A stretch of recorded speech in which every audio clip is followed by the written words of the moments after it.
Max's warning unveiled. There's something unsettling about hearing a dog bark at nothing, but it's worse when you realize it's not nothing after all. My neighbor's golden retriever, Max, has always been a loudmouth after sunset, barking furiously at the empty alley between our apartment buildings. I always laughed it off, maybe he was just afraid of his own shadow. But tonight, as I took out my trash, Max's barking shifted. He wasn't looking at the alley.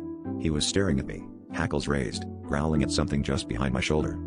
I froze, trash bag dangling from my hand, and turned slowly. The alley was as empty as ever, but the darkness looked thicker. It seemed to ripple, like heat waves on pavement.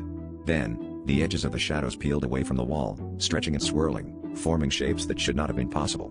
My heart pounded as whispers brushed past my ears, soft, almost coaxing, impossible to understand at first but growing clearer with every second. "Join us," they hissed, repeating it in sync with my quickening pulse. I stumbled back, desperate to get away, but the shadows slithered forward, pulling around my feet. Max barked louder, straining against his leash, his eyes wild with terror, not for himself, but for me. Every whisper echoed in my mind, promising relief, belonging, and something cold and ancient. I tried to scream, but the sound caught in my throat. The darkness felt alive, pressing against my skin, eager and hungry. As I fell, caught in the cold embrace of the moving shadows, I realized the truth, that Max had never been barking at nothing. He'd been trying to warn me, night after night, about what lurked in the alley's gloom. Now, as the shadows swallowed my vision and their whispers became my only thoughts, I can finally see what he saw.